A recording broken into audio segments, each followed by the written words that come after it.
قرآن کو پڑھنا ہے، قرآن سنانا ہے، ہم اس کے محافظ ہیں، ہم اس کے محافظ ہیں، دنیا کو بتانا ہے۔ کل ہم نے تلاوت میں سورۃ الاحزاب تمام کر لی تھی، لیکن کچھ آیات کا ترجمہ باقی ہے۔ ہم انشاءاللہ سورۃ سبا جو سورۃ الاحزاب کے بعد ہے، تلاوت میں سورۃ سبا سے آغاز کریں گے، اور انشاءاللہ اس کے بعد ترجمہ جو ہے وہ ہم سورۃ الاحزاب کی آیت نمبر 64 سے شروع کریں۔ صلوات پڑھیے محمد وآل محمد۔ قرآن کریم کا 22واں جز ترجمہ سورۃ الاحزاب کی آیت نمبر 64 سے قرآن کریم کا 22واں پارہ ہے۔ یقیناً اللہ نے کافروں پر لعنت کی ہے اور ان کے لیے بھڑکتی آگ تیار کر رکھی ہے، جس میں وہ ہمیشہ رہیں گے، وہ نہ کوئی حامی پائیں گے حمایت کرنے والا اور نہ مددگار۔ اس دن ان کے چہرے آگ میں الٹائے پلٹائے جائیں گے، وہ کہیں گے اے کاش ہم نے اللہ کی اطاعت اور اس کے رسول کی اطاعت کی ہوتی۔ اشارہ ہے کہ اللہ اور اس کے رسول کی اطاعت نہ کرنا سبب بنا جہنم میں جانے کا۔ اللہ اور اس کے رسول کی اطاعت شرط ہے، بات ماننا شرط ہے۔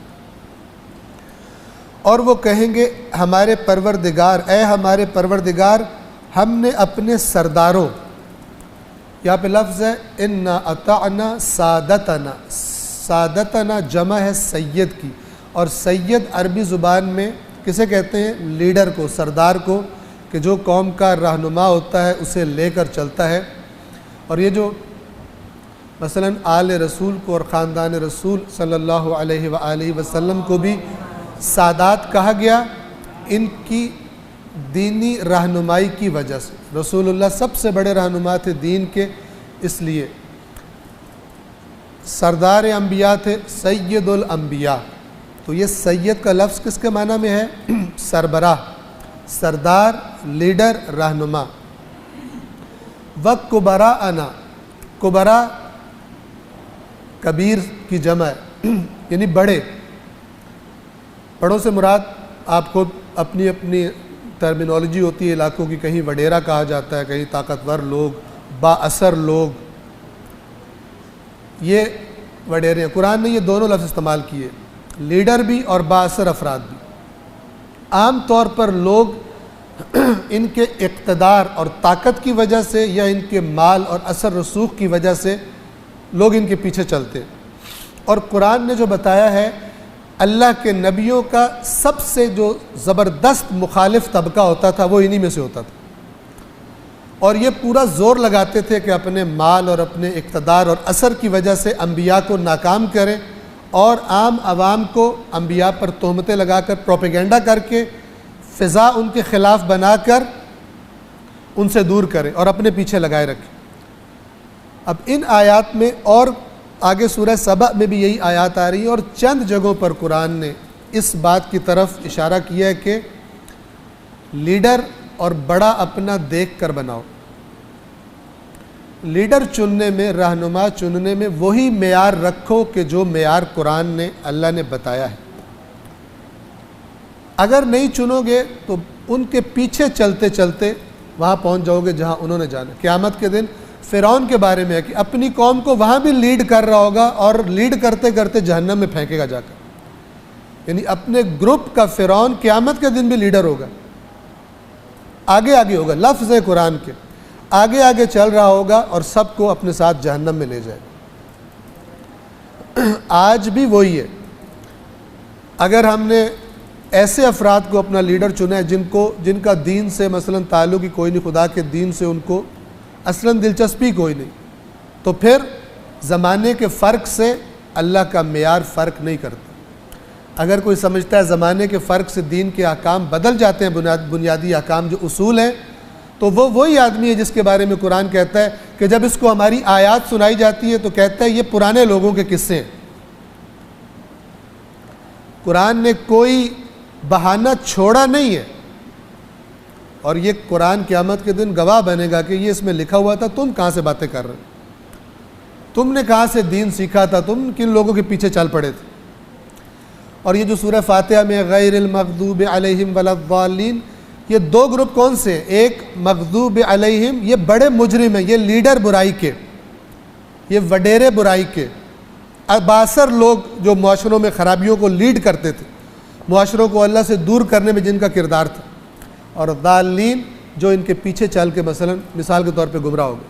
اس طرح خود لیڈرز نہیں تھے برائی کے، ائمۃ الکفر نہیں تھے، لیکن رہنما چننے میں، آئیڈیل چننے میں انہوں نے سستی کی، انہوں نے ان معیارات پر، ان سٹینڈرڈز پر اپنے لیے لیڈر نہیں چنے، رہنما نہیں چنے کہ جن سٹینڈرڈز پر اللہ نے رہنما چننے کا کہا تھا۔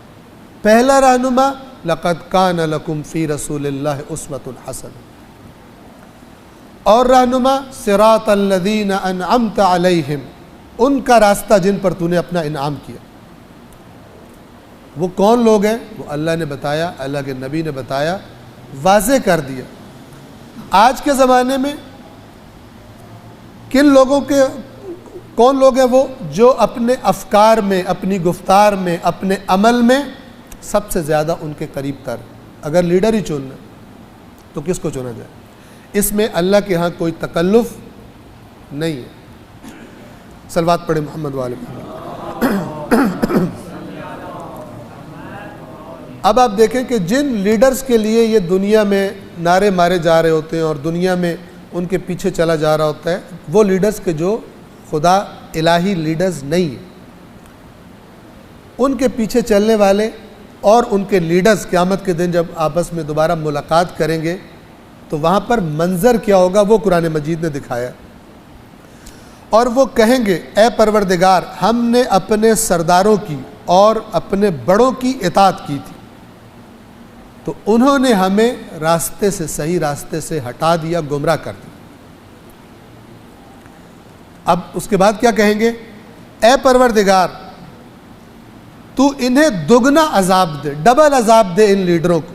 یہ محبت اور یہ تعلق ہوگا قیامت کے دن برے لیڈر اور برے پیروکاروں کا جنہوں نے خدا کا راستہ چھوڑ دیا تھا۔ اے اللہ انہیں دگنا عذاب دے اور ان پر بڑی لعنت کر، لعنن کبیرہ، آتہم ان کو دے ضعفین، ڈبل، من العذاب، عذاب میں سے، ولعنہم اور ان پہ لعنت کر، لعنن کبیرہ، بڑی لعنت کر ان پہ، انہوں نے ہمارا بھی بیڑا غرق کر دیا۔ لیکن وہاں پر یہ چیزیں فائدہ نہیں دیں۔ اللہ تعالیٰ کی طرف سے کیا کہا جائے؟ قرآن کہتا ہے دونوں تم یہیں پہ رہو گے، اور لیڈر بھی ان سے کہیں گے، آگے سورہ سبا میں آ جائے گا، لیڈر کیا کہیں گے؟ تم خود گندے تھے، تمہارے پاس نہیں ہدایت آئی تھی، اگر تم خود گندے نہ ہوتے تو پھر تم ہمیں چوز ہی کیوں کرتے؟ تم چاہتے تھے کہ ہمارے راستے پہ چلو، ہمارے راستے پر چلنے میں تمہیں دنیا زیادہ لذیذ لگتی تھی، تمہیں اپنی آرزویں زیادہ پوری ہوتی دکھائی دیتی تھی، تم جن پر اللہ نے انعام کیا تھا تم نے ان کا راستہ نہیں انتخاب کیا۔ تو آج دونوں نے اکٹھے رہنا ہے، سب سے بڑے لیڈر کے ساتھ جو ابلیس نام رکھتا ہے، سب نے اکٹھے رہنا ہے۔ اے ہمارے پروردگار تو انہیں، یعنی ہمارے لیڈروں کو اور بڑوں کو دگنا عذاب دے اور ان پر بڑی لعنت بھیج۔ اے ایمان والو ان لوگوں کی طرح نہ ہونا جنہوں نے موسیٰ کو اذیت دی تھی، پھر اللہ نے ان کے الزام سے انہیں بری ثابت کر دیا اور وہ اللہ کے نزدیک آبرو والے تھے۔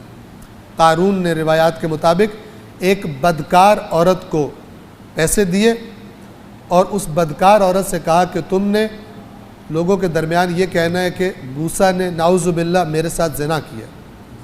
تم نے لوگوں میں، آج بھی ایسا ہو جاتا ہے بعض اوقات، تم نے موسیٰ پر یہ بہتان لگانا،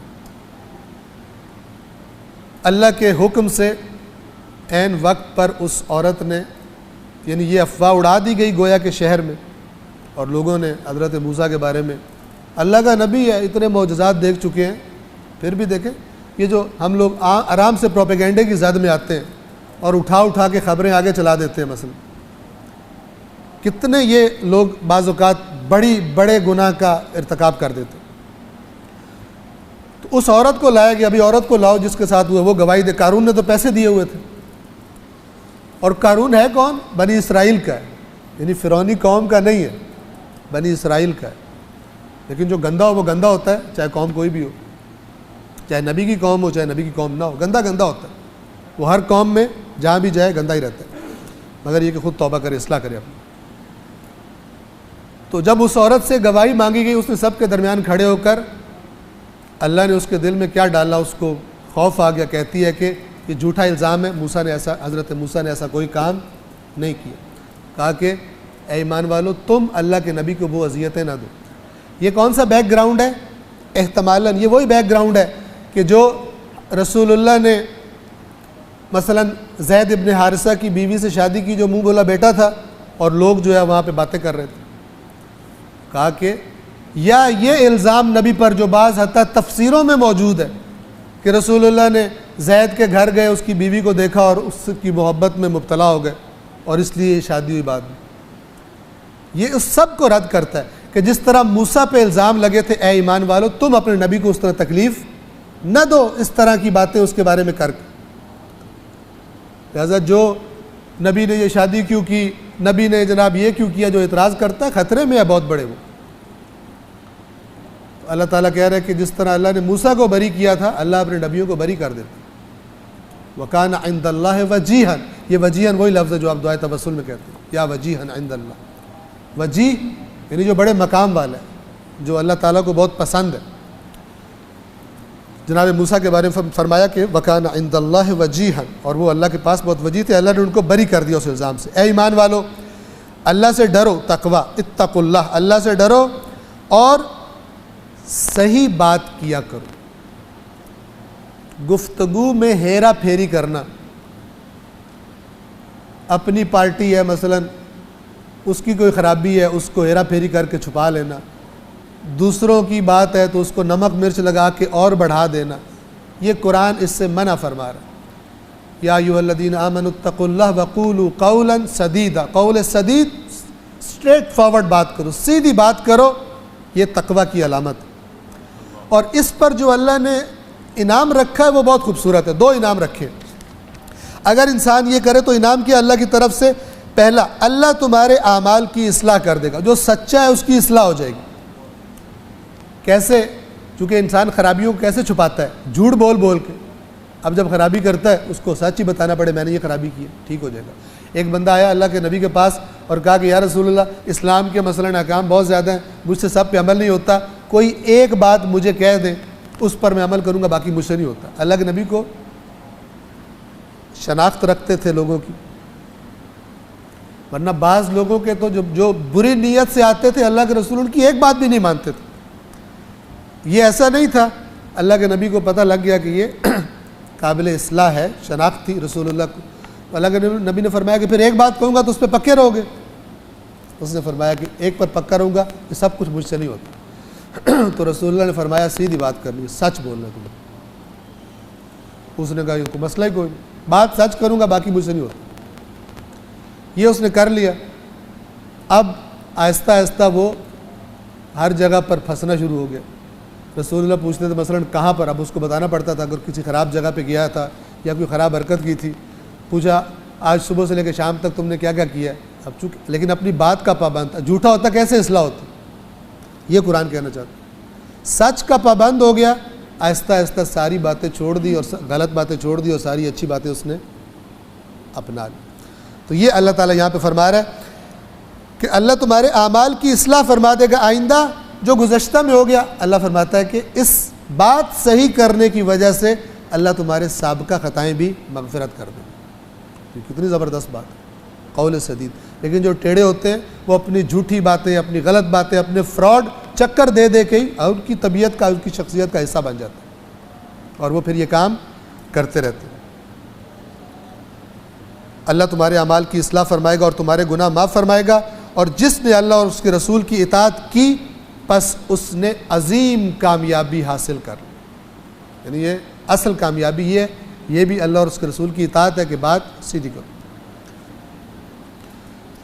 آخری دو آیات سورۃ الاحزاب کی، ہم نے اس امانت کو آسمانوں اور زمین اور پہاڑوں کو پیش کیا کہ اس امانت کو اٹھا لو، تو ان سب نے اسے اٹھانے سے انکار کیا اور وہ اس سے ڈر گئے، لیکن انسان نے اسے اٹھا لیا۔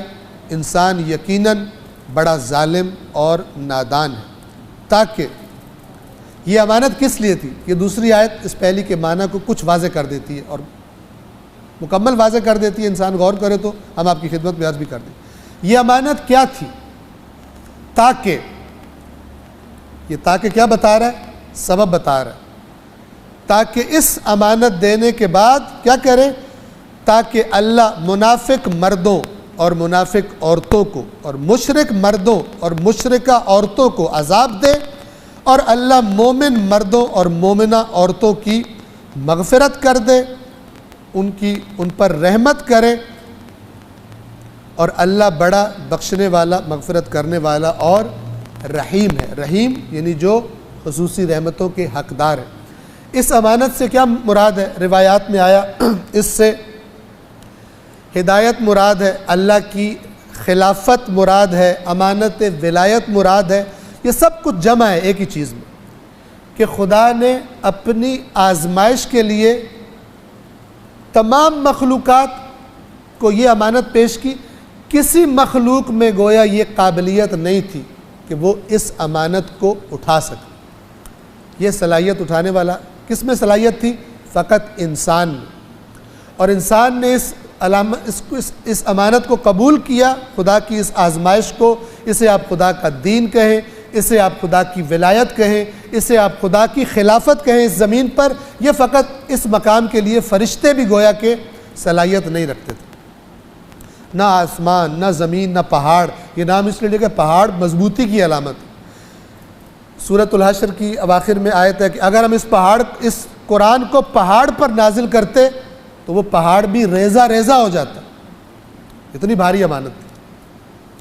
تو یہ امانت انسان کے اندر قابلیت تھی، انسان نے اٹھائی، اور اللہ فرما رہا ہے کہ یہ ظلوماً جہولا، بڑا ظالم اور بڑا جاہل ہے۔ کیوں؟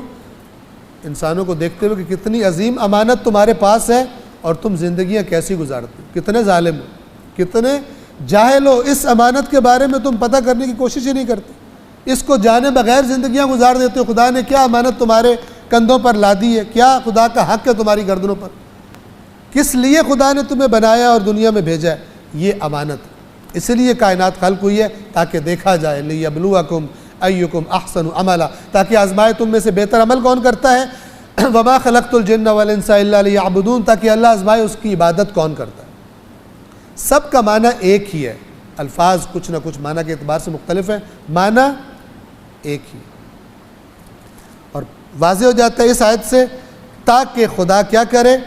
تاکہ اس امانت کو دینے کے بعد اللہ، تین گروہ ہیں جو قرآن کے شروع میں بھی بیان ہوئے، ایک متقین یا مومنین کا گروہ، ایک کفار کا جو ان کے مد مقابل ہوتے ہیں، کھل کے انکار کر دیتے ہیں، اور ایک منافقین کا گروہ کہ جو ظاہر لبادہ دین کا اوڑھ لیتے ہیں لیکن اندر سے ان کو دین سے نہ محبت ہوتی ہے، نہ دین قبول کیا ہوتا ہے، اور قانون پہ زندگیاں گزارتے ہیں، ظاہر کرتے ہیں کہ ہم اللہ کی، مثلا اللہ کے دین کو ہم نے قبول کر لیا، تاکہ اللہ منافق مردوں اور منافق عورتوں اور مشرک مردوں اور مشرکہ عورتوں کو عذاب دے، اور اللہ مومن مردوں اور مومن عورتوں کو معاف کرے، اور اللہ بڑا بخشنے والا اور رحیم ہے۔ صلوات پڑھیے محمد وآل محمد۔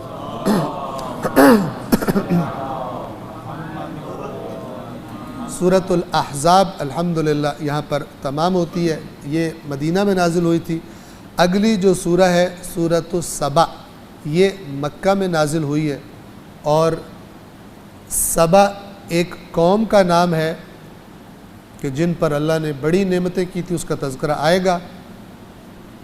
ان کے زبردست باغات تھے، بہت نعمتوں میں تھے، بڑی زبردست آبادیاں تھیں، لیکن انہی نعمتوں نے ان کو سبب بن گئی کہ خدا سے دور ہو گئے اور خدا کی نافرمانیاں کرنے لگے۔ تو اللہ نے ان نعمتوں کو الٹ دیا۔ جو پانی ان کے باغوں کو اور ان کی فصلوں کو تیار کیا کرتا تھا، اسی پانی سے ایسا سیلاب آیا کہ ان کی ساری فصلیں اور باغات تباہ ہو کے رہ گئے، اور اللہ نے ان سے وہ نعمتیں ان کی نافرمانی کے سبب چھین لی۔ اور یہ سنت الہی ہے، یہ چاہے بڑے عذاب کی شکل میں ہو چاہے چھوٹے عذاب کی شکل میں ہو، چاہے موت کی شکل میں ہو، اللہ کے نافرمانوں سے سب کچھ چھیننے والا ہے، چاہے خواہ وہ کتنے بڑے مالدار ہوں، خواہ وہ کتنے بڑے بااثر لوگ ہوں۔ بالآخر قرآن کی بار بار یہ واقعات بیان کرنا بتاتا ہے کہ اللہ کسی کے پاس دنیا کو رہنے نہیں دیتا، اور پھر یہ نعمتیں اسی کو ملیں گی ہمیشہ ہمیشہ کے لیے جس نے دنیا میں ان نعمتوں کی وجہ سے اللہ کو بھلایا نہیں تھا، اللہ کو یاد رکھا تھا۔ صلوات پڑھیے محمد والے۔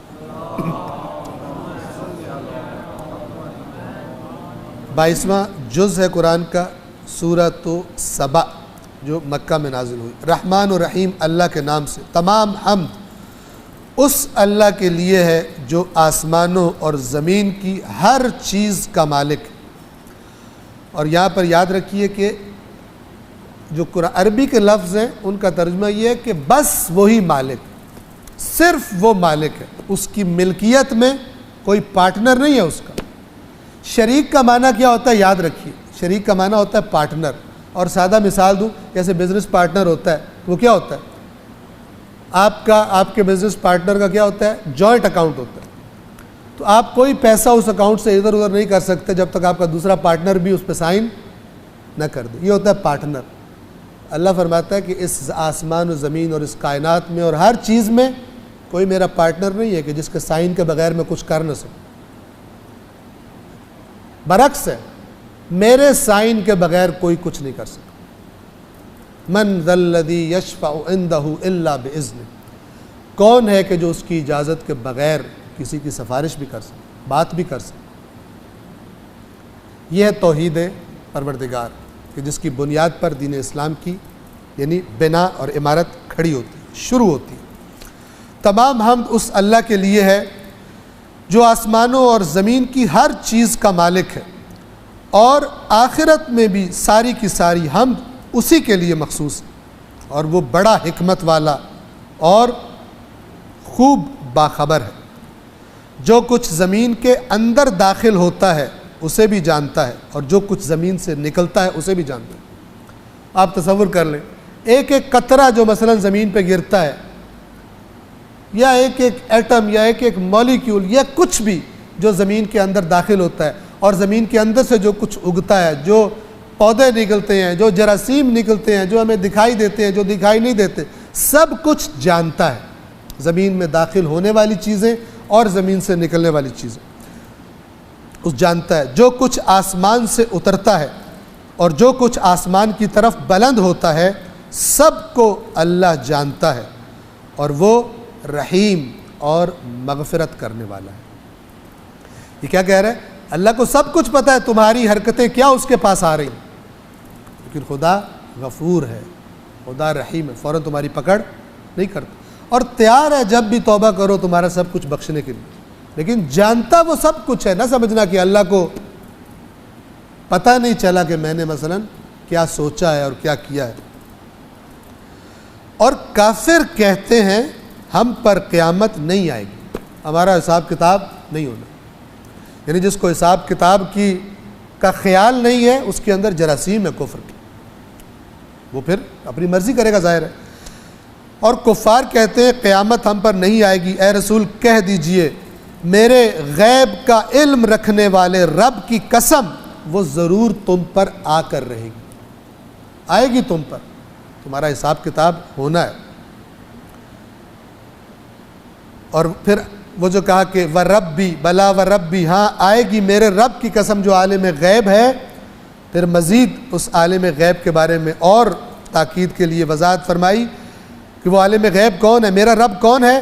آسمانوں اور زمین میں ذرہ برابر بھی کوئی چیز اس سے چھپی ہوئی نہیں ہے، اور نہ ہی اس ذرے سے بھی چھوٹی، لا يعزب عنہ مثقال ذرۃ، یہ مثقال ذرۃ، ذرہ اس زمانے میں سب سے چھوٹی چیز کے لیے عرب، اور اس سے بھی چھوٹی جب کہنے ہوتے تو ذرے سے بھی چھوٹی، اللہ فرما رہا ہے ذرے کا جو مثقال ہے اس سے بھی زیادہ چھوٹی، وہ بھی اللہ سے چھپی ہوئی نہیں ہے، اور نہ اس سے بڑی، مگر یہ کہ سب کچھ کتاب مبین میں ثبت لکھا ہوا ہے، لوح محفوظ میں، یعنی سب کچھ ریکارڈ ہو رہا ہے، سب کچھ سیو کیا جا رہا ہے، سارا کا سارا ڈیٹا سیو ہے۔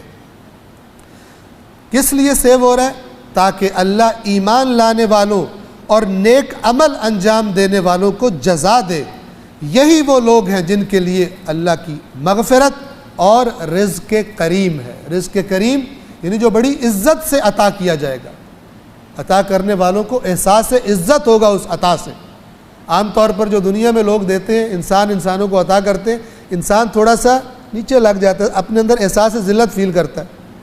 اس لیے احکام ہے کہ ایسے دو، اس طرح دو کہ اس کی عزت میں فرق نہ آئے۔ اللہ فرما رہا ہے کہ وہ رزق بھی کریم ہوگا، کریم کا دیا ہوا رزق بھی کریم ہوگا۔ احساس عزت اور احساس فخر کریں گے وہ لوگ کہ جن کو اللہ کا وہ رزق قیامت کے دن عطا ہوگا۔ اور جنہوں نے ہماری آیات کے بارے میں کوشش کی کہ ہمیں مغلوب کر دے، یعنی ہم نے جو اپنی آیات میں باتیں کی تھی، انہوں نے زور لگایا کہ یا ان کا انکار کریں، ان کے خلاف دلیلیں بنائیں، یا یہ کہ ان میں تحریف کریں۔ یہ ساری کی ساری کوشش ہے۔ اللہ کی آیات جیسے کی جیسے تھی ان کو نہیں مانا، یا تو انکار کیا یا پھر ٹیڑھی میڑھی تعویلیں کی، زور لگائے تاکہ جو اپنے نظریات ہیں وہ تھوپ دیں قرآن پر۔ اور یہ اللہ کیا کہہ رہے ہیں؟ تاکہ مجھے مغلوب کر دے، مجھے عاجز کر دے۔ اللہ کو کون عاجز کر سکتا؟ اور جنہوں نے ہماری آیات کے بارے میں کوشش کی، یعنی زور لگایا کہ وہ مغلوب کریں، ہمیں مغلوب کر دیں، ان کے لیے بہت ہی بلا کا دردناک عذاب ہے۔ رجز، عذاب من رجز علیم، ایسا رجز کے جو درد دے گا۔ رجز ایسی چیز کو کہا جاتا ہے جو زلزلہ طاری کر دے، ہلا کے رکھ دے۔ اللہ فرما رہا ہے کہ ایسا عذاب ہے کہ جو ان کو ہلا کے اور لرزا کے رکھ دے گا، ایسی درد دے گا ان کو۔ اور جنہیں علم دیا گیا ہے وہ خوب جانتے ہیں کہ آپ کے رب کی طرف سے آپ پر جو کچھ نازل کیا گیا وہ حق ہے، اور وہ بڑے غالب آنے والے اور قابل ستائش کی راہ کی طرف ہدایت کرتا ہے۔ یعنی جو آپ سے پہلے علم رکھتے ہیں، یعنی اس زمانے میں جو اہل کتاب تھے، ان کو پتہ تھا، ان کے پاس نشانیاں موجود تھیں، صاحبان علم کو پتہ ہے کہ یہ جو کہہ رہا ہے حق ہے، یہ وہی رسول ہے جس کا ہم سے وعدہ کیا گیا، ان کو پتہ ہے۔ اور یہ صراط العزیز الحمید، بڑے زبردست غالب آنے والے اور صاحب حمد، صاحب لائق ستائش خدا کی راہ کی طرف یہ قرآن ہدایت کرتا ہے، انہیں پتہ ہے۔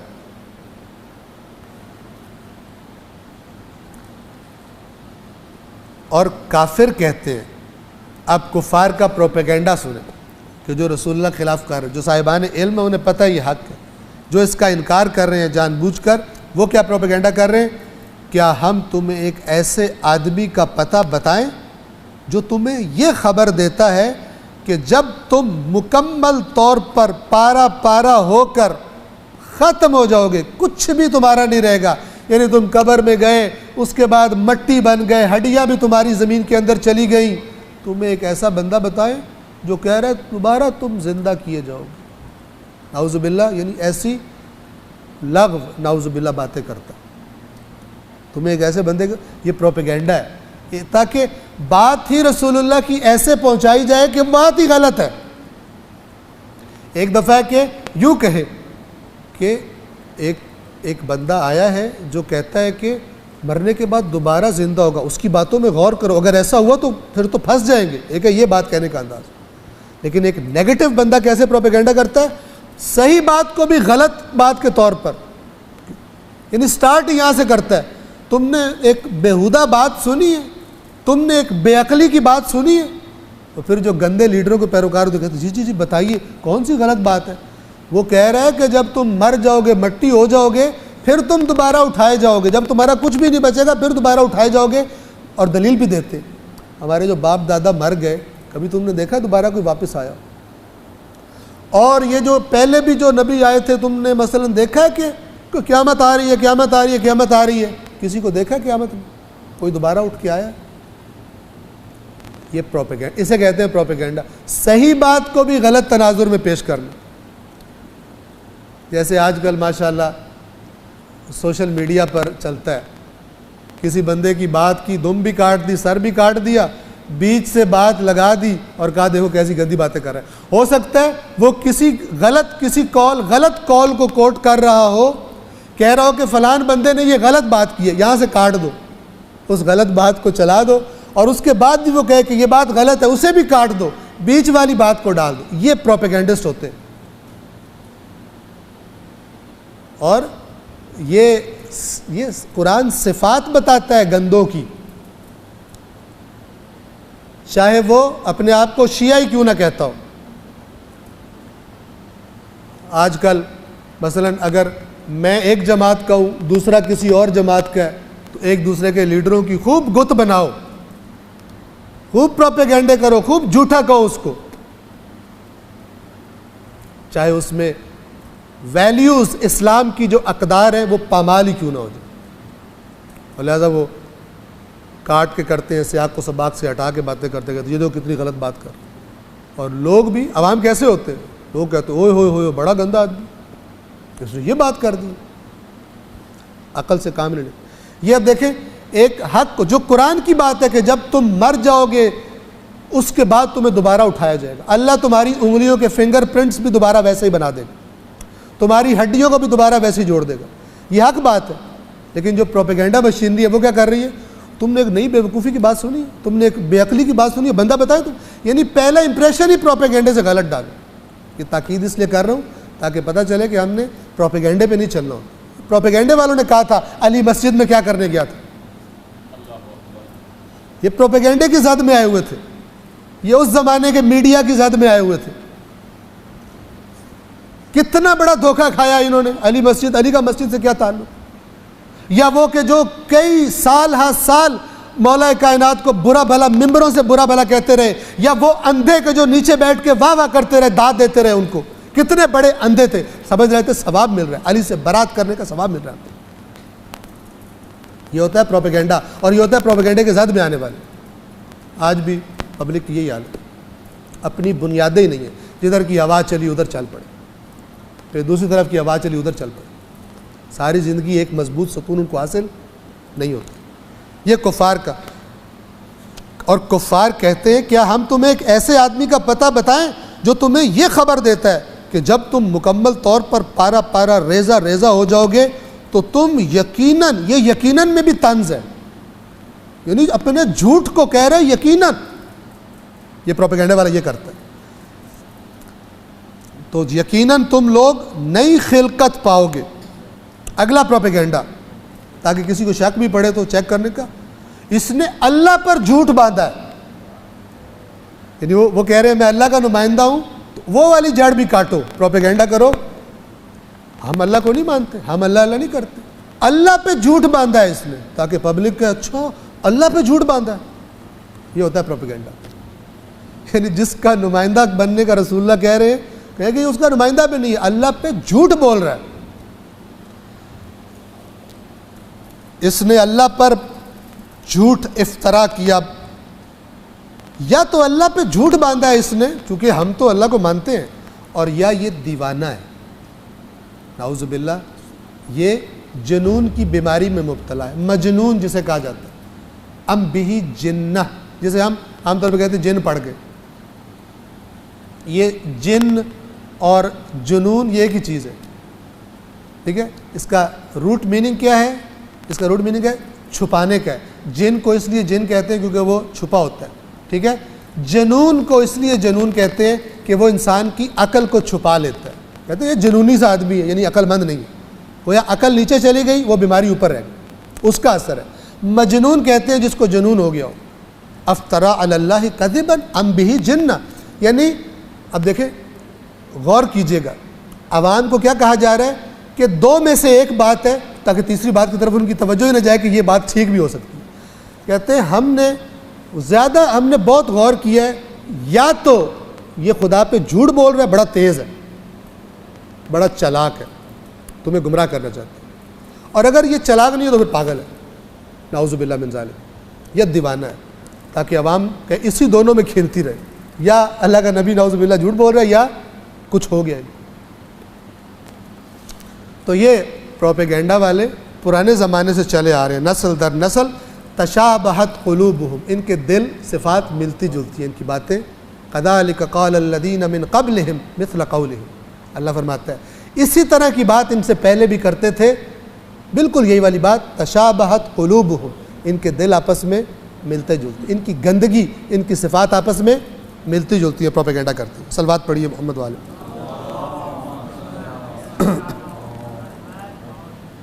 اس نے اللہ پر جھوٹ بہتان باندھا ہے یا اسے جنون لاحق ہے. خبردار، بلکہ جو لوگ، یا اللہ تعالیٰ جواب دے رہے ہیں ان کا، خبردار بلکہ جو لوگ آخرت پر ایمان نہیں رکھتے، یعنی مر کے دوبارہ زندہ ہونے پر جنہیں ایمان نہیں ہے، اگر اس کے بارے میں ان کو احتمال بھی ہوتا تو ڈر جاتے کہ وہاں پر پھر کامیابی کا ذریعہ کیا ہے.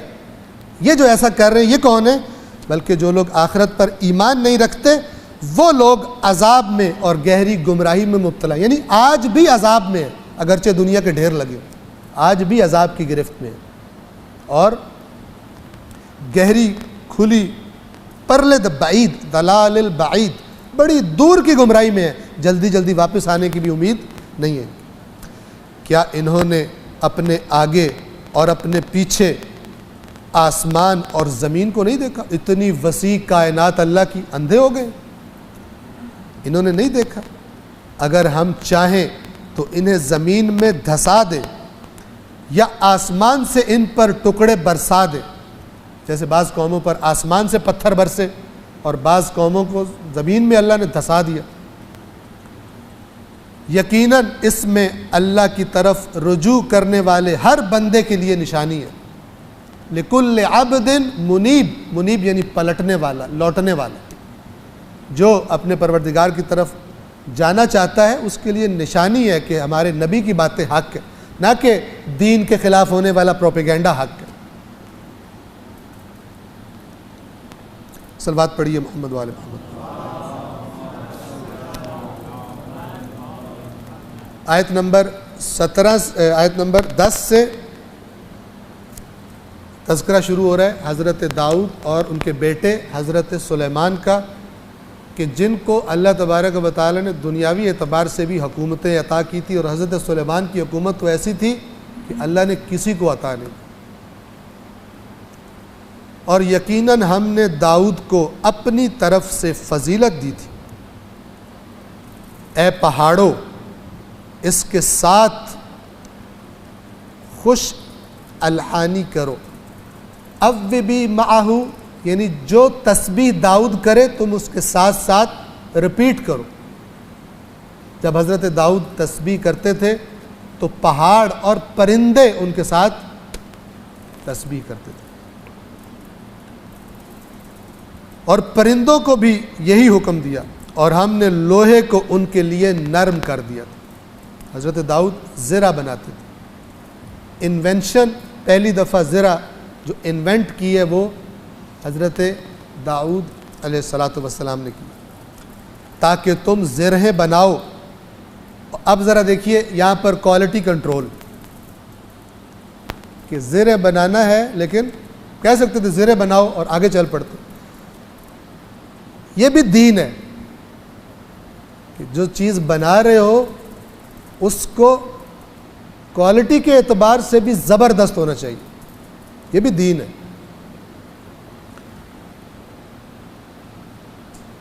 کہ تم زرہیں بناؤ اور ان کے حلقوں کو باہم مناسب ایک جیسے فاصلوں پر. الفاظ ہیں وقدر، قدر تقدیر سے اندازہ گیری، یعنی جب زرہیں بناؤ اور اس کے حلقات کو، آپ نے زرہ دیکھی ہوگی، ایک تو بالکل لوہے کی ہوتی ہے وہ نہیں، ایک اس میں مختلف حلقات جوڑے جاتے ہیں تاکہ وہ موویبل ہو. مثلا جہاں گردن پہ پہنی ہوتی ہے جالی ہوتی ہے، اور جب تلوار لگے تو پھر وہ اس کی وجہ سے رک جاتی ہے، لیکن اگر بالکل وہ لوہے کی ہارڈ ہو تو پھر گردن بھی نہیں گھومے گی، اس طرح کی ہوتی ہے. تو جب وہ بناؤ تو اس کے جو حلقے ہیں یہ نہیں کوئی چھوٹا کوئی بڑا، کسی کا فاصلہ زیادہ کسی کا کم، نہ، بالکل ایکوریٹ، ایک جیسے فاصلے والے. یعنی ان کو جب آپس میں ان حلقات کو ملاؤ، وقدر، تو اندازوں کا خیال رکھو. یہ ہے کیا؟ یعنی کوالٹی بھی بالکل زیرو ایرر والی ہونی چاہیے. کوئی ایک حلقہ بھی ایسا نہ ہو زرہ میں کہ جو بڑا ہو، چھوٹا ہو، ایک کا فاصلہ زیادہ ہو، ایک کا فاصلہ کم ہو. یہ بھی مسلمانوں کو اللہ نے قرآن میں سکھایا ہے کہ جو کچھ بناؤ اس میں کوالٹی بہترین ہونی چاہیے. 2 نمبر مال نہیں ہونا چاہیے. آج جو قومیں جن کی ہم دکان پہ جا کے بول کے کہتے ہیں جاپانی نہیں ہے بھائی جی, کیوں کہتے ہیں؟ وَقَدِّرْ فِي السَّرْدِ, اس کی کوالٹی کی وجہ سے. جو ملک جس چیز بنانے میں مشہور ہوا, کیوں مشہور ہوا؟ 2 نمبریوں سے نہیں, کوالٹی. قدر فی السرد, اندازہ پورا رکھو, ذرہ برابر بھی کمی پیشی نہیں ہونی چاہیے. تو اللہ تعالیٰ نے فرمایا, یہاں قرآن کہہ سکتے ہیں دینی کتاب ہے نا, دینی, ہم دین کو سمجھتے ہیں دین صرف ثواب لینے کے لیے بس. یہ دیکھیے زرہیں بناؤ اور بناتے وقت پوری ایکوریٹ, صحیح, بہترین کوالٹی, کوئی چیز اوپر نیچے نہ ہو, ایسے زرہیں بناؤ تاکہ تم زرہیں بناؤ اور ان کے حلقوں کو باہم بالکل ایکوریٹ, مناسب رکھو اور سب نیک عمل کرو. زرہیں بنا کر, اسلحہ بنا کر, طاقتور ہو کر مظلوموں پہ چڑھ نہیں دوڑو. آپ لوہے کی دکانوں پہ جائیں نا, لوہا مارکیٹ میں جائیں, ٹھیک ہے, فلان فاؤنڈری میں جائیں جہاں پہ لوہے کی چیزیں بنتی ہیں, ٹھیک ہے, وہاں کون سی آیت آپ کو ملے گی؟ وَأَنزَلْنَا الْحَدِيدَ, اور ہم نے لوہا نازل کیا, فِيهِ بَأْسٌ شَدِيد, جس میں بڑی سختی ہے, وَمَنَافِعُ لِلنَّاسِ, اور لوگوں کے لیے فائدے. یہاں سے کٹ, اگلی آیت کا حصہ نہیں لگاتے کیونکہ نہ وہ کام کرنا ہے نہ اس آیت کو لگانا ہے. وَأَنزَلْنَا الْحَدِيدَ, ہم نے لوہا نازل کیا, فِيهِ بَأْسٌ شَدِيد, اس میں شدید سختی ہے, اس سے جنگیں ہوتی ہیں, قتل و غارت ہو جاتی ہے, پتہ نہیں کیا کیا ہوتا ہے اس سے. وَمَنَافِعُ لِلنَّاسِ, اور لوگوں کے فائدے کے لیے بھی ہے. وَلِيَعْلَمَ اللَّهُ, اور تاکہ اللہ جانے, اللہ دیکھے. یہ نہیں لکھتے, یہ آپ کو کہیں لکھا ہوا نہیں ملے گا, وہیں تک کٹ. اسے اللہ کہتا ہے بعض کتاب کی باتیں مانتے اور بعض کو نہیں مانتے. وَلِيَعْلَمَ اللَّهُ, تاکہ اللہ جانے, مَن يَنصُرُهُ وَرُسُلَهُ بِالْغَیب, کہ کون اس لوہے سے اللہ اور اس کے رسولوں کی مدد کرتا ہے. یہ لوہا اس لیے نازل کیا ہے. آپ دیکھیں, آپ قرآن کیا الگ ہو گئی دنیا, بزنس الگ ہو گئے اللہ کے دین سے. فرمایا اس لیے ہم نے لوہا نازل کیا. آپ چیک سروے کریں, جہاں دکانوں میں یہ آیت لکھی ہوتی ہے وہاں پہ یہ والا حصہ لکھا ہی نہیں ہوگا, کیونکہ کرنا جو نہیں ہے. کون لوہے سے اللہ اور اس کے رسول کی مدد کرتا ہے؟ پروفٹ کمانا ہے. لہذا پھر یہی لوہا جو ہے سریا بن کے گردن میں آ جاتا ہے, اکڑ جاتا ہے بندہ. وَلِيَعْلَمَ اللَّهُ مَن يَنصُرُهُ وَرُسُلَهُ بِالْغَیب, سب کچھ اللہ نے اس لیے بنایا تاکہ جانے کون. یا ایھا الذین آمنوا ان تنصروا اللہ ینصرکم ویثبت اقدامکم, اے ایمان والو اگر اللہ کی مدد کرو گے اللہ تمہاری مدد کرے گا. جو تمہیں دیا یہ چیک کرنے کے لیے. باقی اگر تم نے کسی اور سسٹم کے تحت پلان بنائے ہیں تو یہ اللہ کے پلان نہیں ہے. صلوات پڑھیے محمد والے. لہذا قرآن کے لفظ یہ ہے تاکہ زرہیں بناؤ اور اس کی کوالٹی بالکل صحیح ہو. وَعْمَلُوا صَالِحًا, اور طاقتور ہونے کے بعد نشے میں مست نہیں ہو جانا, طاقت کے عمل صالح کرنا. تو اس لیے تمہیں یہ اللہ تعالیٰ سکھا رہا ہے. کیوں؟ انی بما تعملون بصیر, یقیناً بھول مت جانا کہ جو بھی تم عمل کر رہے ہو میں اس کو دیکھ رہا ہوں. اگر تم تھوڑے سے طاقت اللہ نے تمہیں دے دی ہے تو تم بدماشیاں کرنے شروع ہو جاؤ. اللہ تمہارے سارے عمل کو دیکھ رہا ہے. اور سلیمان کے لیے ہم نے ہوا کو مسخر کر دیا تھا. صبح کے وقت اس کا چلنا 1 ماہ کا راستہ اور شام کے وقت کا چلنا بھی 1 ماہ کا راستہ. خداوند عالم بہتر جانے کیفیت کیا تھی, لیکن حضرت سلیمان کو اللہ نے وہ تسلط دیا تھا ہوا پر کہ جو اس زمانے میں تیز ترین سواری بھی 1 مہینے میں سفر کرتی تھی, اس ہوا کے دوش پر وہ ایک صبح کے وقت یا ایک شام کا جو وقت ہوتا ہے اس میں 1 مہینے کا فاصلہ حضرت سلیمان طے کر لیا کرتے تھے. لہذا جو لوگ یہ سمجھ کر کہ سلیمان اور اس کے لشکر تو بہت دور ہے, پیچھے سے بغاوت کرتے تھے, پتہ چلتا تھا شام کو سلیمان سر پہ پہنچ گئے، پتہ چلتا تھا سلیمان پہنچ گئے سر پہ۔ وہ تو خدا کا دیا ہوا علم تھا جو بھی تھا، لیکن جو زیادہ طاقتور ہوتا ہے، بعض لوگ حیران ہو گئے جب ادھر انڈسٹریل ریولوشن آیا ہے، جو پرانے اسلحے لے کے بیٹھے ہوئے تھے اور پرانی مثلا جو چپوؤں سے اور بادبانوں سے کشتیاں چلا رہے تھے، جب انجنز والی کشتی آئی ان بیچاروں کی کوئی چلی نہیں۔ کہاں بادبان والی اور چپوؤں والی کشتی جہاں 100 بندے کو لگایا ہوا کہ گدھے کی طرح چپو چلاتے، وہ کہاں، اور ایک اگنیشن سے سٹارٹ ہونے والا انجن کہاں کہ جو اڑا کے رکھ دیتا ہے، کہیں کا کہیں لے کے جاتا ہے۔ لہذا مار کھائی جنہوں نے اس راستے میں آگے نہیں بڑھے تھے۔ اب اللہ کو ماننے والا، اللہ کے سارے دین کو قبول کرنے والا، وہ اس شعبے میں پیچھے نہیں رہنا چاہیے۔ جو نافرمان ہوئے، خدا نے ان کو مزہ بھی چکھایا ہوا ہے، ہم مزے چکھ رہے ہیں، لیکن اس کو اللہ یہ کہتا ہے کہ یہ تم کرو دوسروں سے بڑھ کر کرو، لیکن جب طاقتور ہو جاؤ مبادا طاقت کا نشہ تمہیں کسی پر ظلم کرنے پہ اکسا دے۔ اور یہ داؤد و سلیمان کی علیہ السلام کی مثال کیوں دی ہے کہ وہ بار بار کہتے تھے یہ سب کچھ اللہ نے دیا تاکہ مجھے آزمائے کہ میں اس طاقت کے بعد کیا کرتا ہوں۔ صلوات پڑھیے محمد و آل محمد۔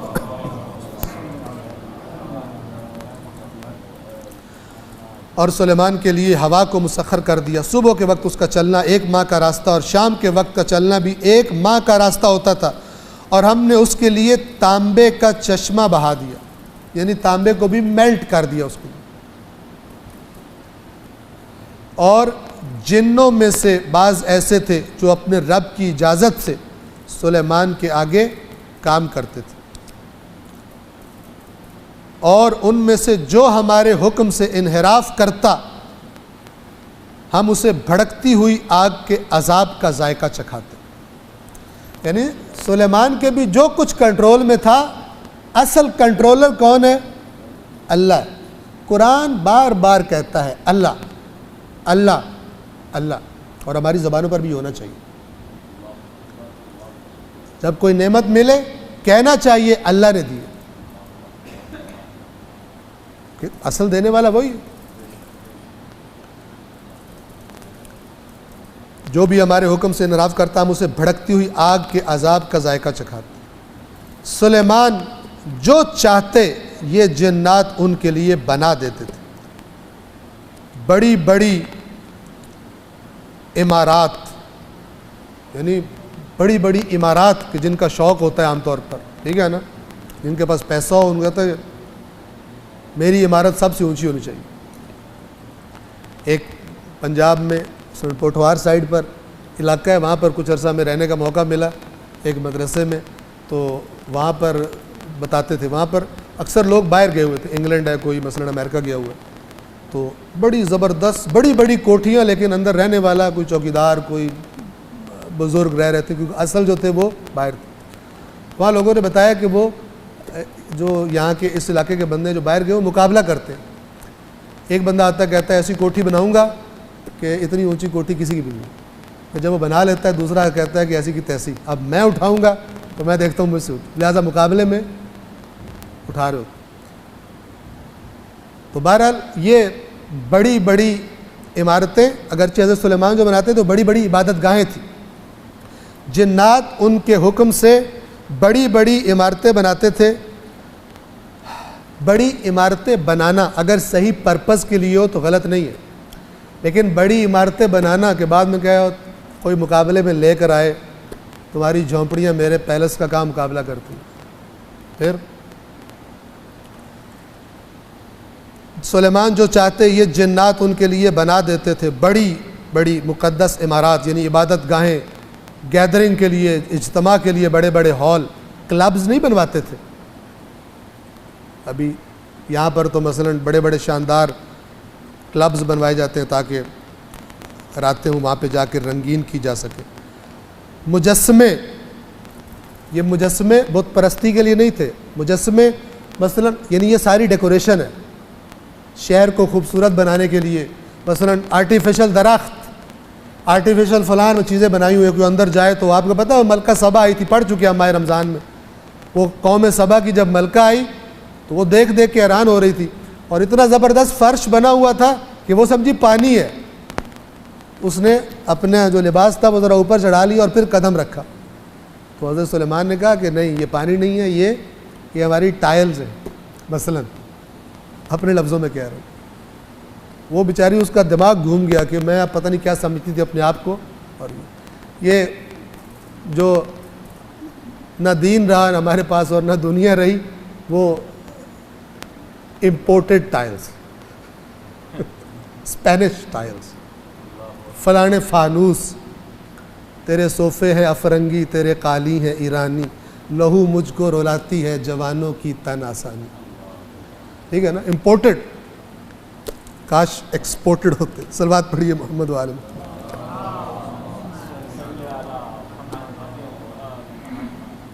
بڑی مقدس عمارات، مجسمے، حوض جیسے پیالے،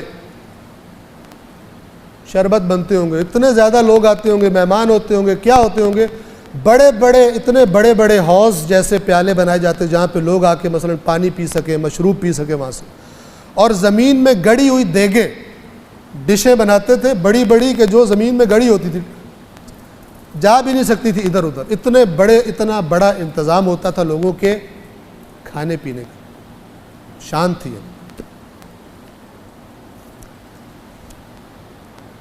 اب یہ سب بیان کرنے کے بعد اعملوا آل داود شکرن، اے آل داؤد اپنے عمل سے اب میرا شکر ادا کرو ان نعمتوں کا. ان نعمتوں کے تکبر میں، اکڑ میں، اپنی برتری کے نشے میں مبتلا، یہ دین ہے. کہ دنیا بھی ایسی ہیبت ناک ہو کہ کوئی بے دین دیکھے تو وہ ڈر جائے، اس کی جرأت نہ ہو.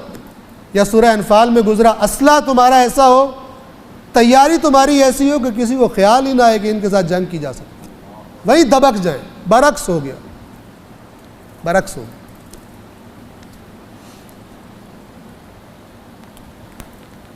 وہ زمانے میں معزز تھے مسلمان ہو کر، اور تم خوار ہوئے تارک قرآن ہو کر. اور تم خوار ہوئے تارک قرآن. تارک وہی، یا رب ان قوم اتخذوا ھذا القرآن مہجورا، اے میرے رب میری قوم نے قرآن چھوڑ دیا. یہ قرآن ہے، یہ قرآن ہے. دنیا حسنہ الآخرہ حسنہ، فی الدنیا حسنہ، دنیا میں بھی عزت اور طاقت اور اقتدار، یہ راستہ. اور اسی قرآن نے کیا لے کے آئے تھے رسول اللہ، کہ وہ ایک انتہائی پست قوم، اخلاقی اعتبار سے، تمدن کے اعتبار سے عرب کیا تھے؟ پست ترین قوم تھی، منحرف، لڑتے بات پہ لڑتے تھے، پتہ نہیں کیا کیا کرتے تھے. چند سالوں میں ایران فتح، چند سالوں میں روم کو رگڑ دیا، پتہ نہیں کہاں کہاں. لیکن پھر جب پلٹا ہے تو اللہ تعالیٰ کا قانون کسی کے لیے تبدیل نہیں ہوتا. خواری بھی پھر ویسے ہی ہے. اور قرآن نے بنی اسرائیل کی پوری جو لائف سرکل ہے، پہلے عزت کا اور پھر ذلت کا، وہ اللہ نے قرآن میں بار بار دکھایا اس لیے تھا تاکہ مسلمان اس ٹریک پہ نہ چلے اللہ کی نافرمانی. اب قرآن رہ گیا قبروں پہ پڑھنے کے لیے اور ثواب لینے کے لیے اور جہیز میں دینے کے لیے اور چومنے کے لیے اور استخارے کرنے کے لیے، عمل کرنے کے لیے ہے ہی نہیں. اے آل داود میرا شکر ادا کرو. یہاں جو لفظ ہے ترجمے میں نہیں ہے، وہ اعملوا، عمل سے، آل داود شکرا، اپنے زبانی بھی شکر ہوتا ہے. اصل عمل کیا ہوتا ہے؟ اصل شکر کیا ہوتا ہے؟ عمل سے. جو نعمت خدا نے دی ہے، عمل اس کے بارے میں ایسا کرو کہ نعمت دینے والا ناراض نہ ہو. اعملوا، عمل کرو، آل داود شکرا، شکر کے اعتبار سے، یعنی تمہارا عمل شکر گزاری والا ہو. ان نعمتوں کو اب صحیح یوز کرو، ویسے یوز کرو جیسے اللہ چاہتا ہے. لیکن پھر اللہ خود ہی فرماتا ہے وَقَلِيلٌ، اور بہت تھوڑے ہیں، من عبادی الشکور، میرے بندوں میں سے میرا شکر ادا کرنے والا. جس کو تھوڑا سا دے دیتا ہوں وہی اپنی چادر سے باہر نکل جاتا ہے، وہی آؤٹ آف کنٹرول ہو جاتا ہے، بھول جاتا ہے کہ میں چیز کیا ہوں، میری ابتدا کیا اور میری انتہا کیا ہے، اور میرے اندر پیٹ میں کیا بھرا ہوا ہے. بھول جاتا ہے، اپنے جیسا کسی کو سمجھتا ہی نہیں. آج کے لیے یہ آخری آیت آیت نمبر جو 14 ہے. اب یہ اتنا طاقتور نبی اللہ کا، اللہ کے پاس بھی مقام والا اور دنیا کے اعتبار سے بھی صاحب اقتدار. اب خداوند عالم جب اپنا اقتدار دکھاتا ہے تو وہ اپنی مرضی والا جو مرضی کرے. اس صاحب اقتدار نبی کی موت کیسے ہوئی؟ حضرت سلیمان نے جنات سے اور ان سے کہا کہ ایسا میرے لیے شیشے کا ٹاور بناؤ اونچا، جس کے چاروں طرف شیشہ ہو اور پورا علاقہ جو ہے وہ میری نظروں میں ہو. تو وہ بہت اونچا ٹاور، محل، جو بھی آپ اسے کہہ لیں، وہ بنایا گیا، جس میں حضرت سلیمان اپنے عصا کے سہارے کھڑے ہو کر نظارہ کرتے تھے اور پبلک کو بھی نظر آ رہے ہوتے تھے، ورکرز کو بھی نظر آ رہے ہوتے تھے. ٹھیک ہے، اور اس میں بھی اشارہ ہے کہ جو کام کروانے والا ہے اس کی نظر کام کرنے والوں پر ہونی چاہیے، اور کام کرنے والے بھی ان کو پتہ ہو کہ ہمیں دیکھا جا رہا ہے. ان کو بھی سیٹ اپ اور سسٹم ایسا ہونا چاہیے کہ جو کام کر رہے ہیں ان کو بھی پتہ ہو کہ جس کو ہم کام کر رہے ہیں وہ ہمیں دیکھ رہا ہے. یعنی زبردست قسم کا یہ بھی کنٹرول ہونا چاہیے. بہرحال یہ ٹاور بنایا گیا اور حضرت سلیمان وہاں کھڑے ہو کر ان کو دیکھا کرتے تھے. ایک دن جب یہی نظارہ کر رہے تھے تو اچانک دیکھا کہ ساتھ ایک اور بندہ کھڑا ہوا. تو حضرت سلیمان چونک گئے، اتنی سیکیورٹی سے نکل کر کہاں آ گیا، کون ہے یہ؟ سوال کیا، بھئی تم کون ہو؟ تو انہوں نے جواب دیا کہ میں وہ ہوں کہ جو کسی سے اندر آنے کی اجازت نہیں لیتا، بڑے بڑے بادشاہوں سے، اور میں وہ ہوں کہ جسے کوئی دروازہ بھی، کوئی بڑے سے بڑا سخت سے سخت محل بھی اس کو اندر آنے سے روک نہیں سکتا. تو سمجھ گئے کہ ٹائم میرا ختم ہے. اللہ کا حکم ایسا تھا جو خدا نے اپنا اقتدار، سب سے زیادہ صاحب اقتدار ہے اس وقت دنیا میں، اس کی قوم کو بھی بتانا تھا اصل اقتدار کس کا، اور قیامت تک کے لیے ہم سب کو بھی، انسانوں کو بھی. تو اسرائیل نے ملک الموت نے ان سے کہا کہ اللہ کا حکم ہے کہ آپ کو بیٹھنے کی اجازت بھی نہیں ہے،